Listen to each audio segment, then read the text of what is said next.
Regular wire এর জন্য যেহেতু এখন সামার কেমন টাইপের ড্রেস মানে প্রেফার করা হয়? এক্সকিউজ মি ম্যাম একটু কথা বলতে পারি? জি, প্লিজ বলুন। আ আপনি কি working woman or housewife? Housewife, working woman to. But কেন বলেন তো? আচ্ছা। না আপনার আউটফিট স্টাইলটা খুব ভালো লেগেছে। দ্যাটস একটু কিছু কোয়েশ্চেন করব। ও থ্যাংক ইউ। সিওর প্লিজ বলেন। আচ্ছা, রেগুলার ওয়্যার এর জন্য যেহেতু এখন সামার কেমন টাইপের ড্রেস মানে প্রেফার করা হয়? সামার যেহেতু সো আমি অবশ্যই সবার আগে আমার প্রেফারেন্স এ চলে আসবে cotton. Fabric it's very important আমার কাছে মনে হয় যেহেতু আমি সারাদিন কাজ করছি, আ অফিসে যেতে হচ্ছে, হাউসওয়াইফ যেহেতু স্কুলে যেতে হয় বাচ্চাদের। সো আমার কাছে মনে হয় যে cotton is a very comfortable fabric for me. এখন যে আউটফিটটা পরে আছেন এটার ফেব্রিকটা যদি একটু বলতেন।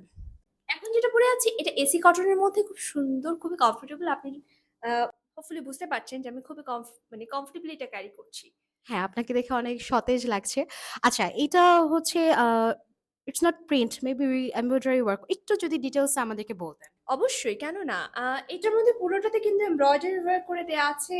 আ একেবারেই সেম কালারের থ্রেড দিয়ে প্লাস হচ্ছে একটু পিচ কালারের থ্রেড আছে। সাথে কিন্তু আমাদের ডলার ওয়ার্ক আছে। পুরো ড্রেসটাতেই আমাদের নিচে প্যানেলের ওয়ার্ক আছে, ছিটে এমব্রয়ডারি ওয়ার্ক আছে। I hope it's clear.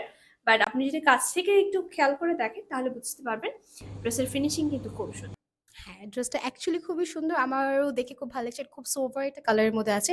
আর আরেকটা কোয়েশ্চেন করি। এটা কি 2 পিস অর 3 পিস অর কিভাবে ক্যারি করা হচ্ছে? ওকে, ভেরি গুড কোয়েশ্চেন। এটা অ্যাকচুয়ালি 2 পিস বাট যেহেতু আমার কাছে আমি কমফোর্টেবল ওড়না সহ, সো আমি ওড়না দিয়ে ক্যারি করেছি।